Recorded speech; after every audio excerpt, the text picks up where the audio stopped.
You guys think he absolutely has to have Constellation 1 to be an on-field damage dealer? You know, some of you guys like mathy videos. Some of you guys really need the showcase. So we're going to go in. I'm not pulling them. We're going to showcase how this all works so you guys don't go in and get this Constellation. Because if you're doing his rotation like semi-correctly, getting this Constellation actually gives you no damage bonus whatsoever. There's math for this guy. There's also going to be like the ability for you to play him as well. He doesn't particularly fit my play style, so I'm going to have to go into the training mode to show you guys what's going on with him. But to keep up his uptime on his infusion for dendro, it allows him to do all of his damage. He's got to have a couple of ways to do that, as well as increase how many light mirrors you have. So obviously you have the elemental burst, which if you have 0 light mirrors will give you 3, which is very important because the elemental skill gives you a ton of damage from having the 3 different light mirrors. I mean, it scales insanely well with your attack as well as your elemental mastery, which is crazy. So you want to try to keep this up as much as possible.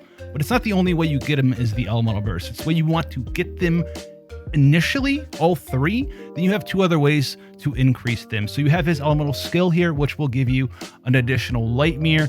And then you also have the charged attack ascension as well, which is going to give you another light mirror. And anytime you light mirror yourself, you're going to be able to give yourself elemental infusion, which really increases the uptime you have on Alhaitham being a main on-field damage dealer. And this is going to help out a lot in his team compositions where you want to use him as your dendro on-field damage dealer, make him feel a lot less clunky for you guys out there. Now, this is the showcase one just to show what they're using here. You have access to his weapon here. If you guys have seen the weapon guide for him, it is going to be his best weapon by far. An R1 version of this beats out so many other options out there. But if you have some of the other R5 weapons and you just want to use those on him, they're pretty close to an R1 light of foliar incision here, but it just has so many stats for him. It's just really, really good. If you haven't seen the weapon tier list of his best weapons, either that is out already, you should go check it out, or it'll be out really soon. Now, his artifact selection here, Gilded Dreams in the showcase here. As far as his attributes in here, I mean, for chance, crit damage is all right. Elemental Mastery, 371. Dendro damage bonus, 68%. And as always, he's going to have no constellations, which is what we brought up here in the first place. Is this necessary? So there is going to be a little bit of a learning curve, I want to say, when using Alhaitham, but if you do it all incorrectly, he's going to feel awful for you. And really, they've kind of readjusted him since like the early beta. They really took him away from get all your light mirrors and use them with his burst to detonate and get all these extra attacks. What you actually want to do is try to keep up your infusion as long as possible, keep up the light mirrors as long as possible by balancing all 3 of these different ways to add light mirrors and add infusion as well. Now, the rotation could be where a lot of you guys might have issues with the playstyle of Alhaitham. However, it's not that hard to do, although if you have pretty poor ping, it can be pretty finicky with your buff uptime on the chiseled light mirror effect, as well as his dendro infusion as well. So one of the easiest ways to start the rotation off for this on-field DPS Alhaitham, you're going to lead with your elemental burst. That's going to give you access to the 3 chiseled light mirrors right away, because you're starting with 0. You're going to burst, this give you 3 of those chiseled light mirrors and start your infusion timer. This is where, because the elemental burst has that animation, even though it's not super long, it's still a burst.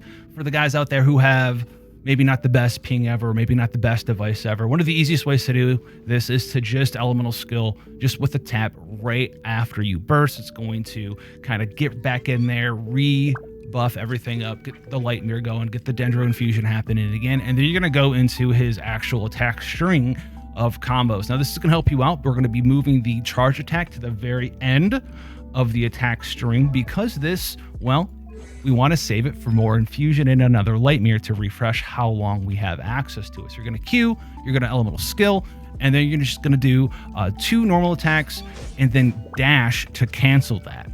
After that, you're going to do 2 sets of 3 normal attacks into a dash. So it's going to look just like that.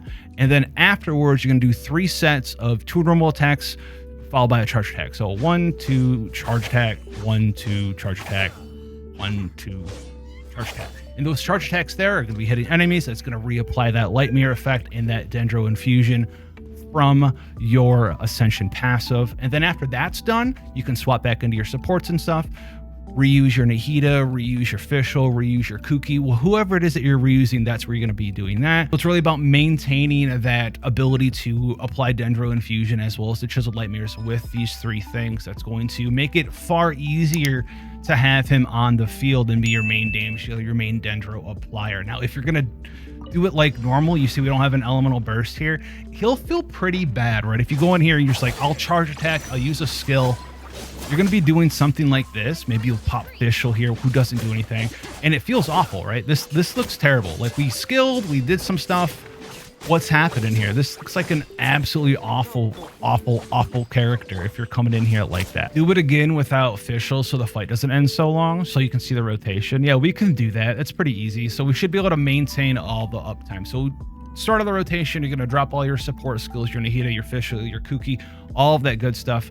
Then you're going to do the Alhaitham stuff, and we should have around 3 seconds, 4 seconds left on our elemental burst cooldown to swap back into Fischl. All of our supports do all that stuff again, and we should not run out of Dendro Infusion. Now, we traditionally, I would, because I'm an old man when it comes to Genshin Impact nowadays, always use a shield character, especially when you have someone who wants to be using charge attacks. They can get knocked out, especially super slow charge attacks like this one, to help you maintain the proper rotation that you want. Now, even if you do get hit a little bit, we might get hit here, we still won't run out of Dendro Infusion. We might run out of uptime on having multiple light mirrors to do bonus damage, but that's more on me and not really on the rotation here. So what you're going to do is you're going to start with the burst right into the E, and then we'll do 2 normal attacks into a dash, 3 normal attacks into a dash. Try not to get hit. 3 more normal attacks into a dash. Get smacked because I'm amazing. Charge attack,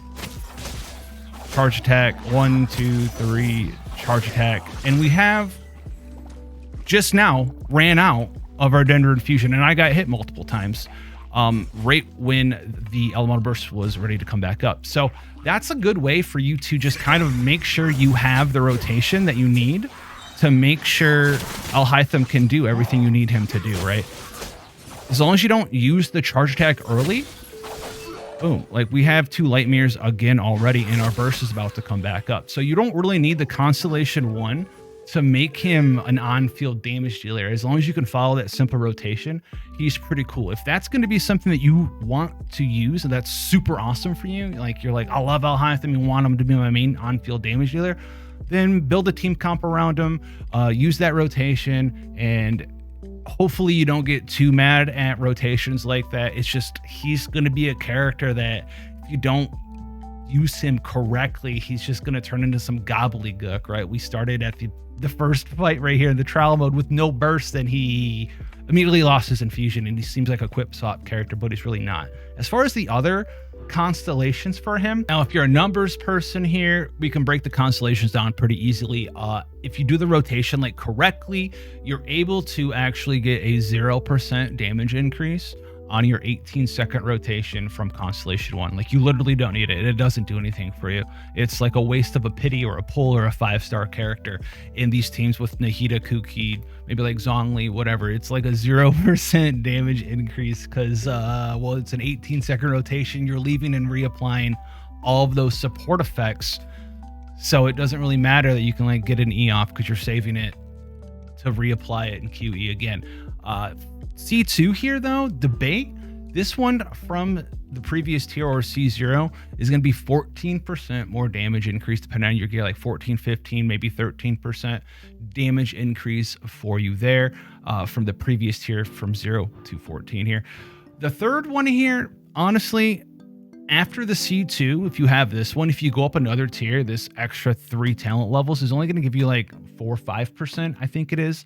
Is that right? Yeah, like 5% damage increase for your pity, I guess. So it's not really worth it at all. C4 here, though, is an additional like 10% damage for the team. It's pretty good if you're an Alhaitham lover. You've saved all of your primogems. This one's pretty good. Now, from C0, like if you have all 4 of these, instead of a C0, a C4, you're going to be doing like 30% more damage for the team overall for Alhaitham, and then all the elemental mastery for that nice double Dendro Nahida team, which is pretty cool. That's a pretty nice, good stopgap, because if you go to this one, C5, getting the extra 3 talent levels here literally is only 1% more damage, 2% more damage compared to just stopping at C4, which is kind of crazy. Now C6 here though, if you go all the way down to structurization, I think I butchered that here. Overall, compared to C0, this is like a 60% damage increase, which is pretty nice. So 60% damage increase if you go all the way to C6, about a 30% damage increase if you go to C4, a 14% damage increase overall at C2, a 19 to 20% damage increase at C3, and like a 0% damage increase overall with the proper rotation if you actually go and get C1. I know C1 helps you kind of like smooth out your rotation if you're learning it and you're new, but honestly, if you just get in there and do it correctly, you're not going to have a lot of problems with Alhaitham in your team. You're just going to kind of get in there and do a lot of good stuff. Now, the weapons and stuff we'll touch on with the weapon video.